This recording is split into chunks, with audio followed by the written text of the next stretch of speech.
Hello and welcome to my talk on the topic of infrastructure as code, a deep dive. This session will cover said topic, but with a bit more advanced approach. So we will be looking at some more advanced topics, best practices, and tooling when it comes to infrastructure as code on AWS. Who am I and why should you care? Well, my name is Darko.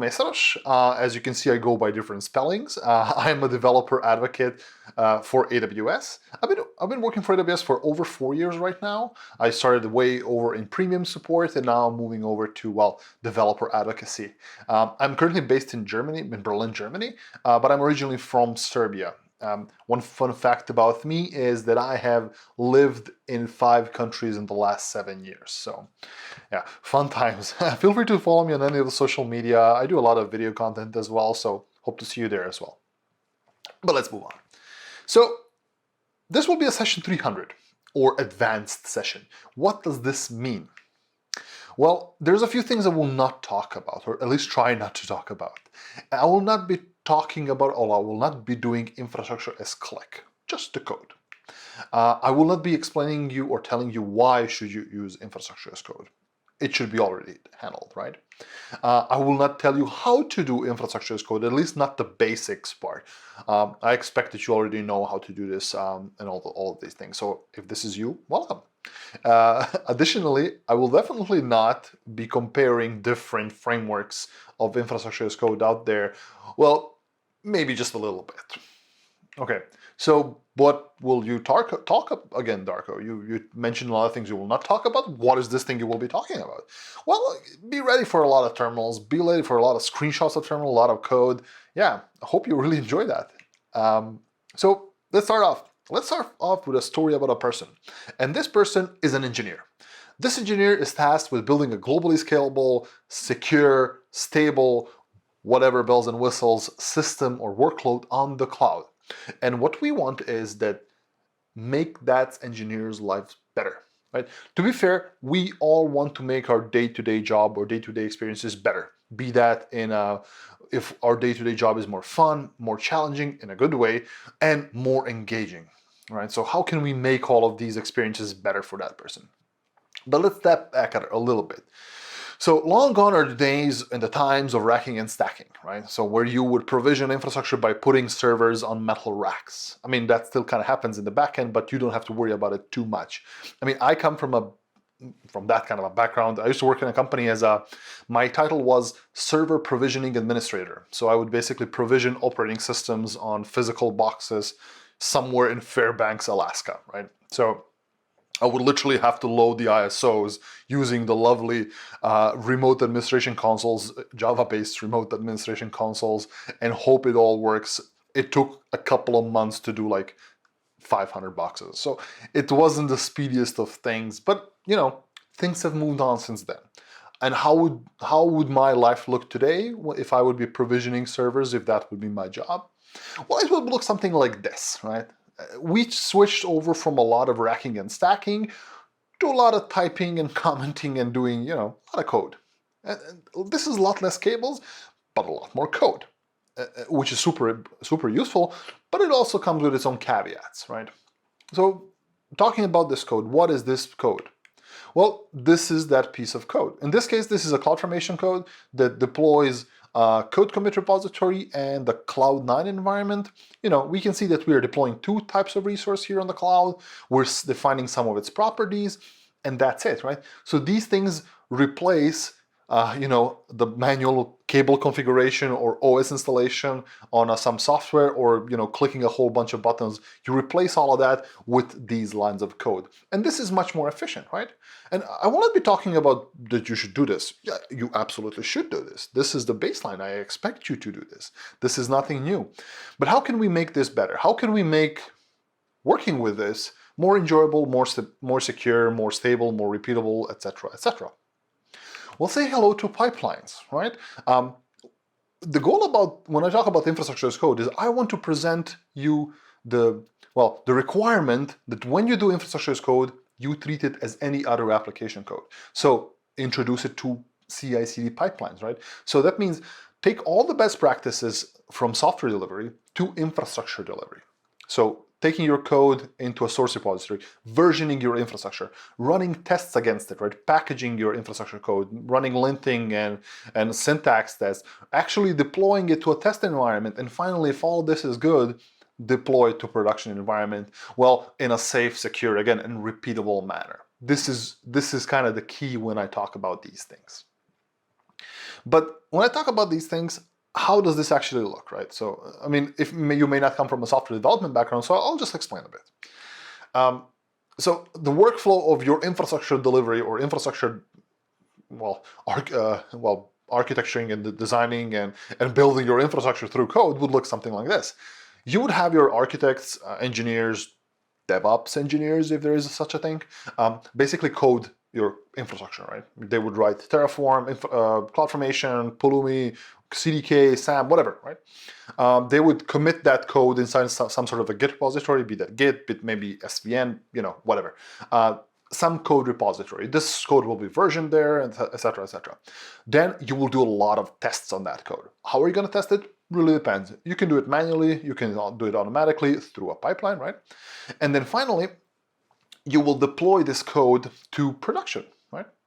So, but what's important within all of these things, that in each of these stages, or at least a few of these stages, you get valuable information or emit information on the quality of your code, the quality of your changes, the impact your changes has given to some invisible metric in the cloud, basically something that you can say, hey, my change to infrastructure has actually made a positive impact to my infrastructure looking at some KPI. Why is that important? Because the most important thing you want to do here is repeat. Every time you make a change, every time you push something, learn from it, understand what you did, and repeat. Keep this cycle going, keep understanding what you did and what has that change, how has that changed impacted your current production, right? And this is kind of the proper way you should do delivery. Now, speaking of delivery, let's talk about delivery of a specific infrastructure as code framework. In this case, CloudFormation, right? So I know I promised I'm not going to talk the basics, but I really need to just kind of make a good solid intro into CloudFormation just for you, maybe not everybody's using CloudFormation. So what is CloudFormation? It's a common JSON/YAML language or a language framework that interprets that language from files called templates and basically creates AWS infrastructure. Well, a bit more than AWS infrastructure, but we'll get to that. So you make these templates, give it over to CloudFormation. CloudFormation does a whole bunch of API calls on your behalf. Some really magic in the backend happens, and it creates those resources within AWS. It also keeps tracks of those resources, so it understands what's the current state of that resource. So it's easy to create, it's easy to update, and most importantly, it's easy to delete, because if you delete the stack, everything goes wrong with it. Now, how that code looks, you actually seen this code in one of the first lines, and this is the same code for code commit and Cloud9, but code is written in this thing called templates, right? Both written in YAML and JSON. I remember a time where there was no YAML. Right? Say goodbye to your comments, but yeah, you can do either or. These templates are creating stacks, and within those stacks, you have resources. A resource is, think of a S3 bucket, right? That's a resource created, a specific S3 bucket with specific properties, which you define within that template, right? So, and those resources are plenty, right? Over 490 resources are currently supported within AWS. With a feature that exists right now, you can basically create anything. But I'll get over to that, right? And also, CloudFormation handles dependencies for you, so it's not just blindly executing some code. It also understands some dependencies for you. For example, if you create a VPC and a subnet, it will understand that it needs to create VPC first and then the subnet, so there will be no problem there. But also, if you have some very specific dependencies, for example, instance A needs to wait for instance B to start up or vice versa, CloudFormation doesn't know that, right? So you can also specifically define dependencies as you go along. But let's start with some best practices. Where should you start? Where do you start with CloudFormation? Well, you start in your text editor, right? So it all starts from the text editor. No matter what you do, you need a text editor. No matter which one you use, all the best practices should start there. Now, you should definitely use a good text editor. maybe the best text editor out there. I'm not gonna say which one, but we don't want to start the discussion right now. But choose a text editor that can benefit from the plethora of plugins, tools, and utilities for writing/testing CloudFormation code, right? So for example, that you can see here that you have a screenshot from VS Code that shows a bunch of errors, and all of these errors are coming from a tool called CFN-NAG, which is a plugin for VS Code that checks for some insecure infrastructure patterns within your template, right? Or you can use a tool, something like AWS Toolkit that can help you with some additional AWS resources and CloudFormation included.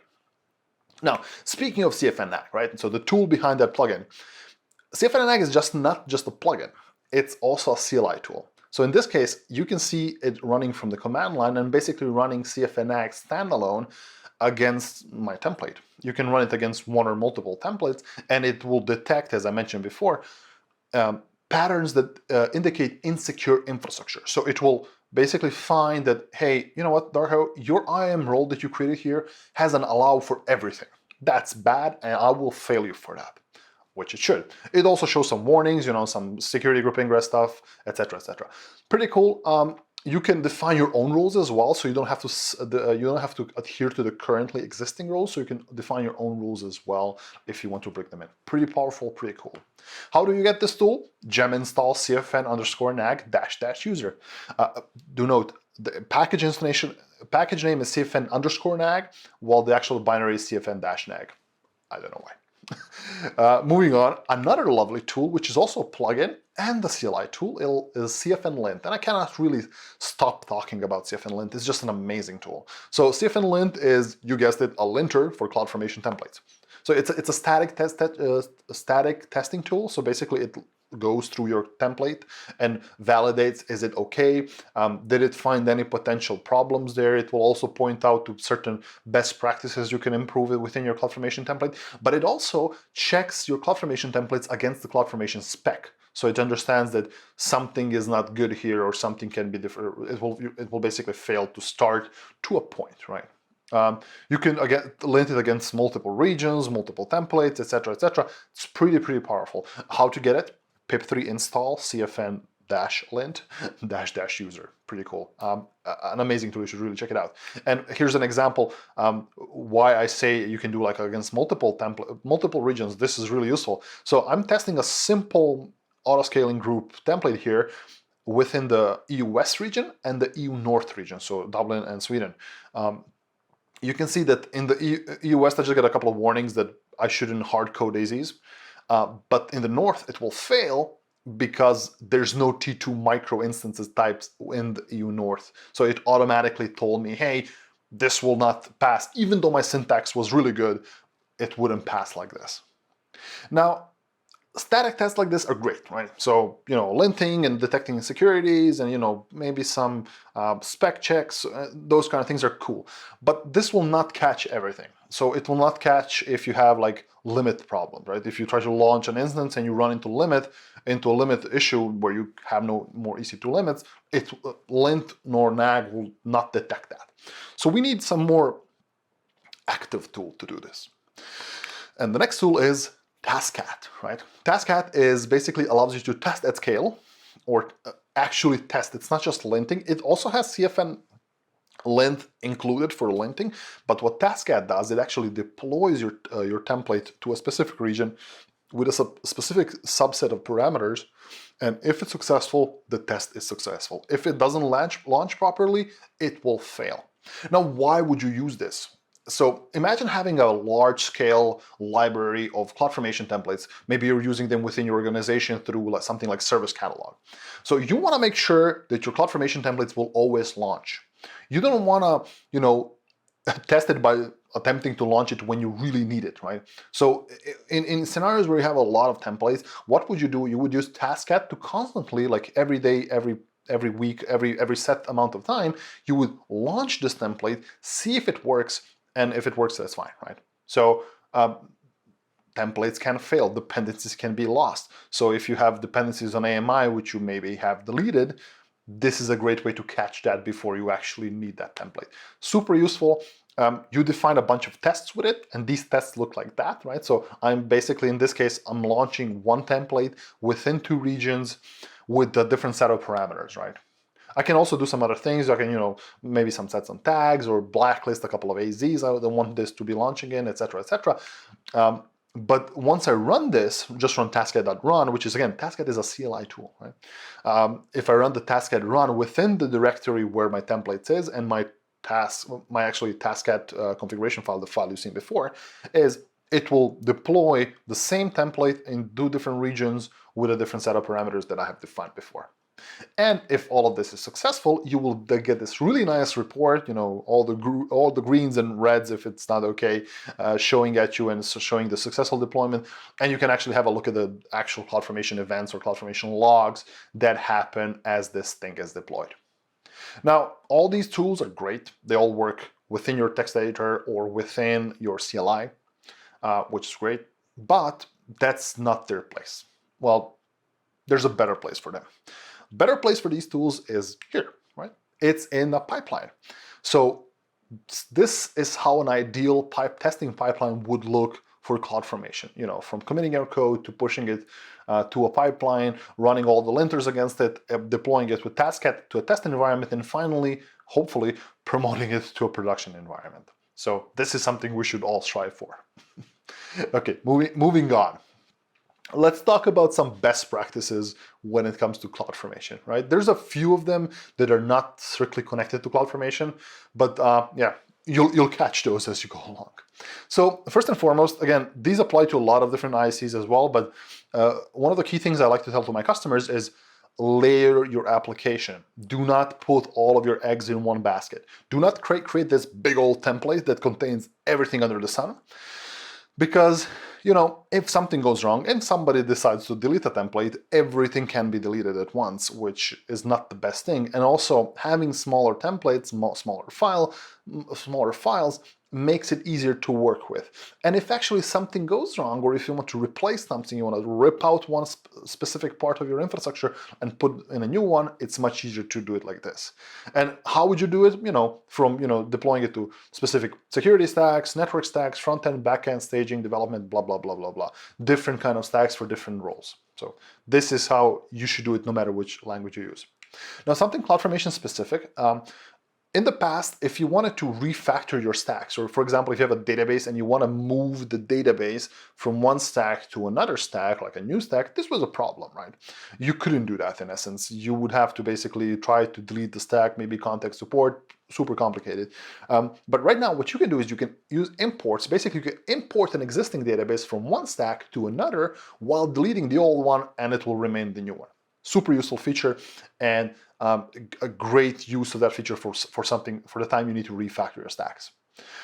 Speaking of your stacks, stacks can sometimes drift in configuration. For example, you launch an EC2 instance and some wise ass goes in and changes like a setting that you do not wish to be changed, and you have not noticed that thing has been changed. So one of the things you can do, you can use drift detection to detect that potential drift. For example, an IP address has been removed from an instance, or a volume has been attached, something like that has been manually out of bounds changed. So you can detect that with drift detection, but if you want to accept that change or accept that thing that has happened, you can also use import to fix that. You can re-import the resource with that setting, and it will basically import those settings back into the template. So pretty cool, pretty neat features. Now, very important things. Again, not CloudFormation specific per se, but super important. First of all, CloudFormation things. Use parameters and mappings. Do not create a CloudFormation template without parameters. Make sure you use parameters that you can, and mappings as well, that you can kind of make a more agnostic template, so that your template can work in multiple different types of environments. And if you use mappings, you can create a map of AMIs to regions. That means you can use the same template in multiple regions, and it will automatically know which AMI to use depending on which region has been launched, right? Now, very important thing, I need to have a look at you here. Do not store sensitive information within your CloudFormation template. I know it's common knowledge, I know nobody should say that, but somebody should say that.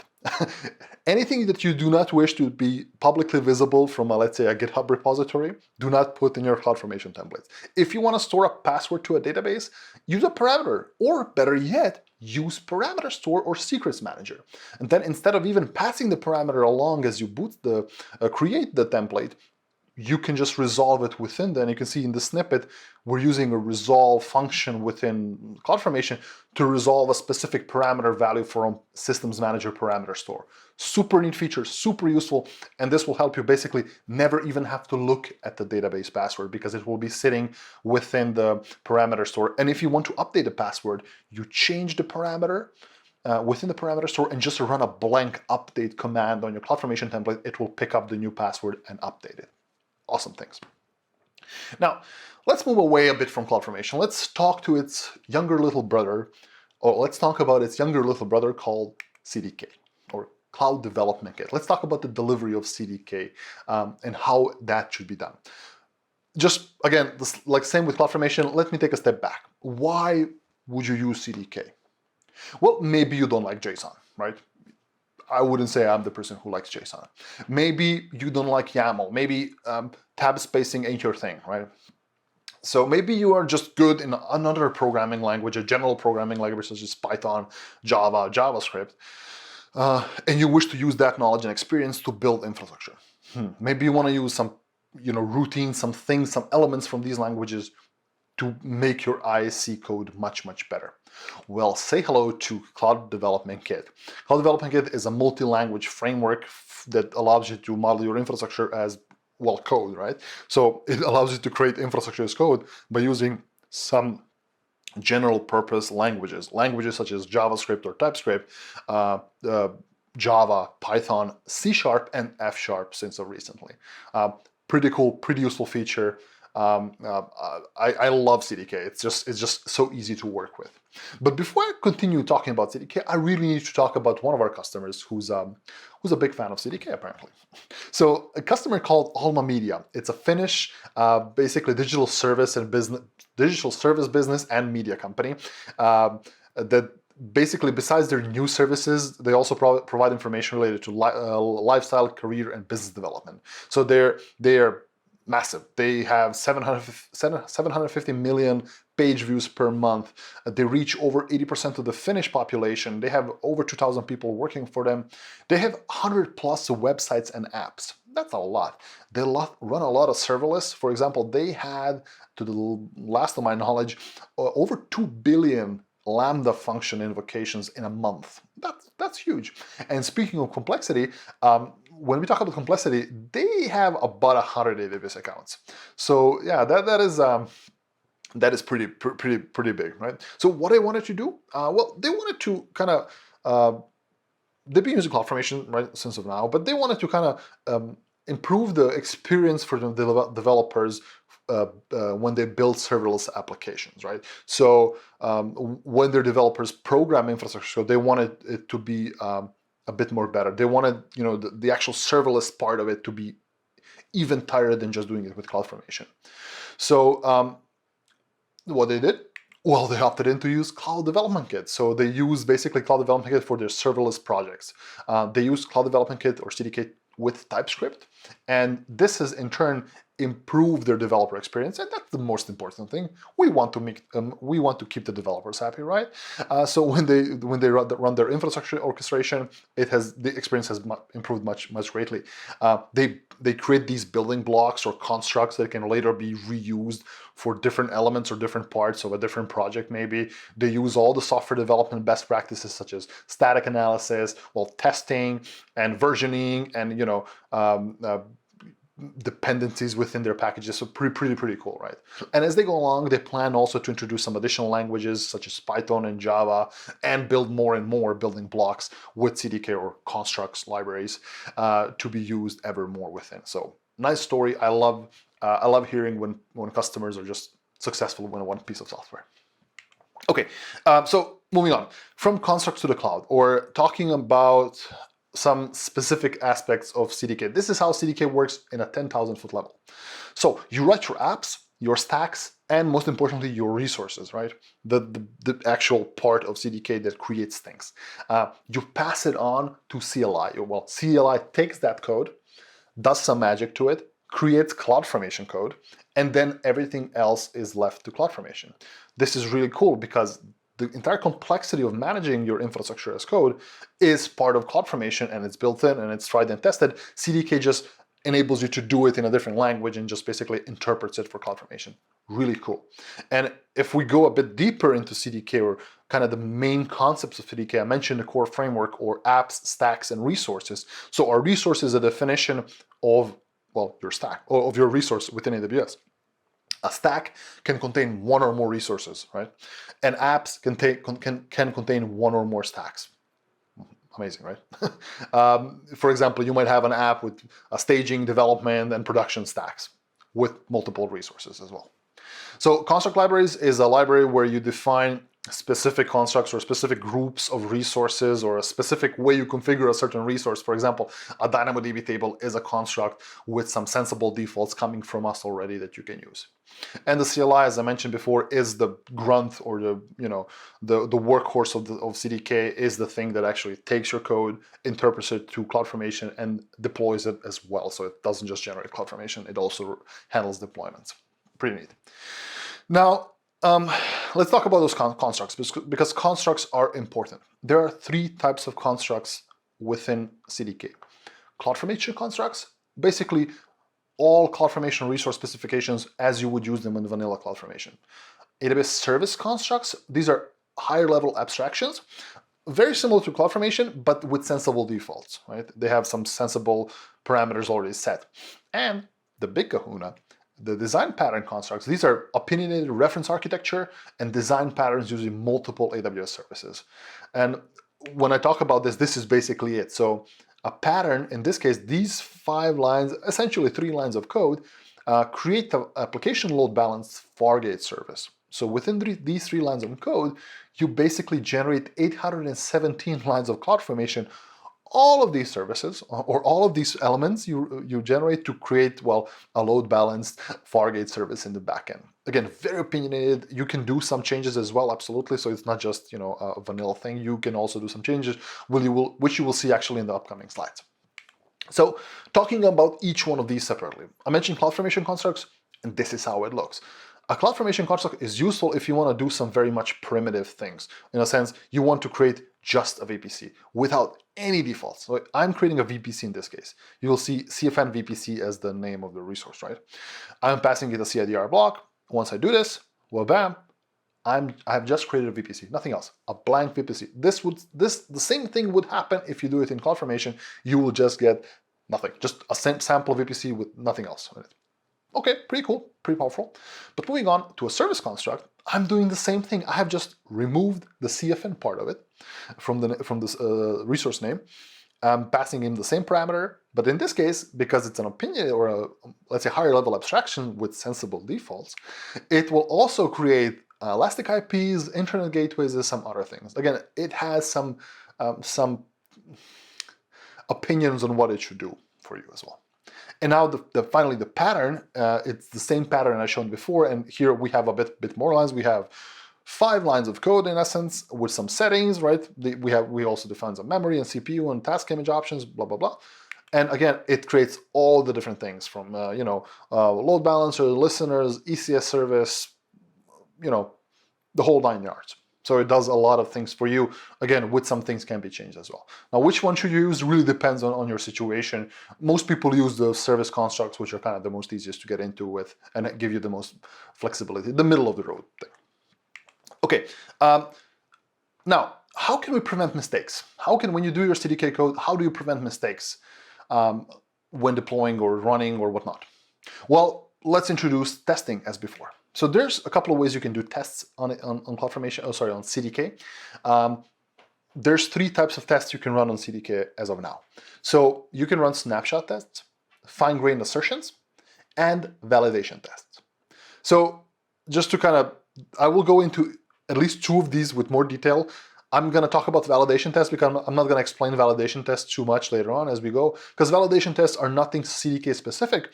They are just general programming best practices to have a fail fast test, basically burn into your code or hard code in your code some specific parameters. For example, if you define a certain value within, like, let's say you're creating a dead letter queue or a SQS and you want to specify a retention period of a certain amount of days, instead of creating a test for a valid value, you can just make that validation within your code that that value must be between certain numbers or not. So that's a really nice way to kind of fail fast your code. Your code will stop executing because some value is not within range. Really cool. But let's get on to the actual tests. Also, yeah, we're using Jest and the CDK assertion library for this for these testing, and they work with TypeScript. So I don't think we have support for any others at this moment. Okay, snapshots. So what are snapshots? Well, as the name says, it's kind of a way that, as you can see in this test, I'm creating an SQS queue or a dead letter queue in this case. And the test here, a snapshot test, actually basically tells me that my stack that is being created from here should match a snapshot. And how do we get that snapshot? And snapshot is just a state in time or a point in time of your resources, or how your resources look when they're created or compiled or whatnot, right? So how do you get that snapshot? Well, you create your test like this and then run npm test. So the first time it does, if there are no snapshots, it will create a test, or it will create a snapshot. As you can see, one snapshot written. Now, where is that snapshot? Well, it's actually sitting within the test directory on the __snapshots_ directory, and it looks almost like CloudFormation with some additional things. So this is what it compares to. Now, what's important that if you do these things in a pipeline, make sure to commit your snapshot directory so you can move it along in your pipeline as you go. Pretty important. Snapshots are great, right? And if you're not matching your snapshot like this, if you kind of make a change that is out of bounds, you will get an error saying, hey, it doesn't match. To kind of adhere to this, if you change your mind, you're like, you know what, I really want this change to apply to my snapshot and to create an updated snapshot, you just run the npm test --u command, and it will update the existing snapshot to a new one, and this will now be a valid configuration. So as I said, snapshots are great, but we can do a bit more. So let's say you want to have more fine-grained control. You want to actually control what you test, like you do with unit tests. Application development, anyone, right? You write your unit test, you write your expectations, you set expectations that what you expect your code or application to do. The same thing you can do here by setting fine-grained, well, let's say you set you're more assertive on this, you do assertion tests. So instead of expecting my stack to match a snapshot, I can expect that my stack will have a resource called AWS CloudWatch Alarm with these settings, right?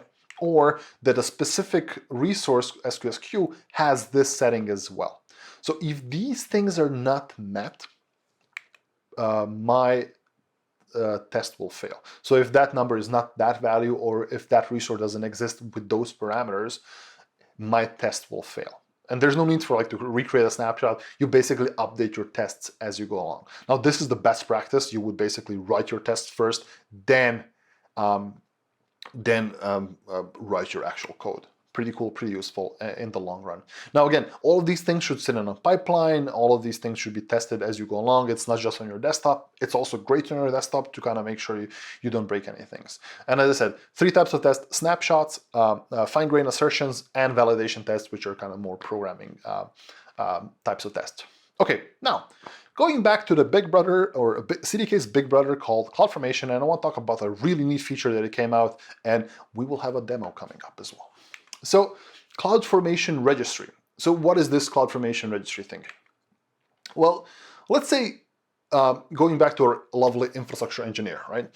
And let's say that not everything that you run is within AWS, or not everything you run can be triggered by an AWS API call.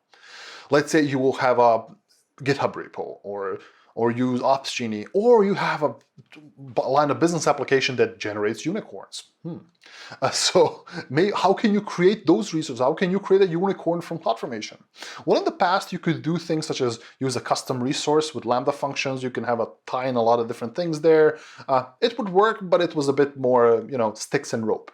So how can we make it better? So, well, introducing CloudFormation registry. So CloudFormation registry enables you to, it's basically an open extensibility model for CloudFormation. So you can develop, submit, discover, manage your custom resources or external resource providers. Think of it as burning in a specific resource. The same way you would use AWS EC2 instance as a resource on CloudFormation, you can create Darko Unicorn Factory as a resource and then use it like any other resource within CloudFormation. So there's no need for you to create Lambda functions to do all of these weird things, but you can just basically, since you create that, you submit it, you have it within your AWS account, you can freely use it with any of your templates, and anybody else within your AWS account can use this. Really great. It gives a lot of functionality to third-party vendors. If you have a product out there, a SaaS product that you wish that can be invoked, created, modified with CloudFormation, you can develop a resource type or a custom resource for CloudFormation and give it out to anybody to use. We have already customers such as Datadog, Fortinet, Spotinst that have CloudFormation registry resources available to use. Basically, you can pull them into your AWS account and use them as you will. Really super strong feature. So how do you get started with it? There's a few things you need for this, and like everything, we start with CLI. So we need the newfangled CloudFormation CLI. Now there's three flavors of this. There is the Golang version of it, there's the Java version of it, and there's the Python version of it, right? So the Go and Java are generally available, while the Python one is currently in developer preview. Now, why are these languages important? Because you'll see this later on. When you create your CloudFormation resources or custom resources, you need to code or you need to write your code in one of these three languages. So the actual logic of how you invoke or how you create, list, delete, whatnot, these resources, you need to write them in these languages. So first thing you need to do, you need to model your resource. You need to explain to CloudFormation what is your resource, how does it work, what are its properties. So here's an example of my Unicorn Factory. I'm defining some of the properties for my Unicorn. For example, a superpower, it's a type of string, and these are some lengths it can use as an input value. Also, when you do handlers, and handlers are kind of the meat and potatoes of your custom resource, it's where you define the create, the read, the delete, the update, the list handler, the piece of code or the logic that actually does this. This is where you define things such as permissions for those things as well. Once you have defined this one, let's work on those handlers. Let's actually do this thing. So a handler, again, this is Golang. This is a Golang example. This is my create handler. The create handler here basically invokes an API endpoint that is my Unicorn Factory and passes it on some parameters, and it's basically creating something externally. So think of it, even if it's not a Unicorn Factory, think of it as if you're doing GitHub. If you want to create a GitHub repo, you can invoke the GitHub API through the create handler, and it would create a repo. Again, this is really up to you how you want to do this. There are certain things you need to kind of work with like progress events and errors and how you return things to CloudFormation. But again, that's a bit more explained later on. Tests, did somebody mention tests? Like with everything, we need to test things. So instead of passing on faulty CloudFormation code and then going through the entire thing to see it not work, we can use SAM local. So we can use SAM local tests, basically SAM CLI, to locally emulate CloudFormation and invoke this create event locally to create something, well, outside of your API. So this is how it looks. I'm basically invoking a local endpoint to create a unicorn, and I get a success create complete. That's all I want, right? And once that is done, time to upload the newest CFN or CloudFormation CLI. The CFN submit command basically submits everything within your current directory off to CloudFormation, and hopefully, as you can see here, registration is complete and it works. And once that is done, go into CloudFormation on the web console on the left-hand side, resource types. If you go check on private or resource types as private, you will see your new resource type and it can be used immediately there. And voila, right? That's basically it. I mean, there's a lot more to it, but I don't think I could dedicate a whole session just to this. Okay, but let me dedicate something else to you. Let me show you a demo, right? I'm gonna actually show you how this looks in the console, the CloudFormation register as well, instead of looking at the screenshots. So demo time. Okay, what you see right now is my command line. I'm currently in a directory that contains all of my files that I need to create my unicorn factory. So the model here, the schema, as you have seen before, you have these properties set up here, right, for my unicorns. And then you have, if I go further down, I have like some required parameters that I need to use to create my unicorns, and finally the handler definitions with the permission they require. Okay, that's fine. But the meat and potatoes of this one is it's sitting in CMD resource.go file, and this file contains all the business logic, all the logic that actually creates unicorns. So you can see that I define my API endpoint. If I go further down, you can see my create function, you can see my read function here as well. We just passed the update function, delete function, and all that stuff. All of these things are here. All of these things basically are just making API calls to an endpoint. If I close this down, and just because this is Golang, I need to compile my Go. So what it will do, it will run cfn generate to basically generate some code, generate some static file, something that you need to basically provide to CloudFormation, explaining things. Yeah, these are all kind of done for you. Once this is done, I want to run that local test. So if I just run sam local invoke test entry point with a specific sam test event, which I've created, it's a JSON file which you have seen before. Once I run this, it will basically invoke CloudFormation locally using Lambda or a Docker in essence, right? And it will actually execute this API call back to my API endpoint. And if you see here, I'm actually using CRUD for my API endpoint. If I refresh this, you will see another unicorn created here as such. That's cool. Once I'm happy with this, cfn submit, wabam, that's it. So this takes a moment or so it creates all the things you need, like permissions, roles, etc., and it generates requests to CloudFormation to do this for you. Once this is successful, you will be able to see this within CloudFormation as so. If I refresh this again, I mean, it's already there, but if I refresh it, if I go back to private, you will see the Darko Unicorn Factory resource sitting here with all its glory, and it can be used immediately within CloudFormation as we go. And also the GitHub repo, well, it's not connected to my exact repository here, but that can also be changed. Awesome. So going back to this, I want to talk about some takeaways. So few things. First of all, best practices start within your text editor. Use proper tools, use proper plugins, use the best text editor you can find, whichever that is, right? Importantly, treat all infrastructure code as any other code, as any other application code. Pull it through a pipeline, do all the tests with it, make sure you have versioning enabled or version control, put it in a repository, do all the things you would do from any line of business application, do it through CloudFormation, CDK, Terraform, Pulumi, whatever you're using, right? Finally, test. There's so many testing utilities out there, depending on which language or framework you use. Make sure to use these tools, that they will help you save a lot of time instead of, you don't want to trial and error things on a console. You want to test things locally or in a pipeline to do this safely. Finally, before I go, if you're interested in DevOps, if you need some help with DevOps or management tools, which these things are part of, feel free to check out some of our partners, which either have connections to CloudFormation or can help you with DevOps. Maybe ask them some questions about registry, their custom resources I mentioned before. Check them out in the partner discovery zone, and you can see them as well. Once again, thank you very much. It has been a pleasure to deliver this session. I hope you enjoy the rest of the event. I hope you have enjoyed it so far. And yeah. Send me all the positive comments to my social medias. Send me my negative comments to my email somewhere there. And I really hope to see you at some further event. Thank you. Bye-bye.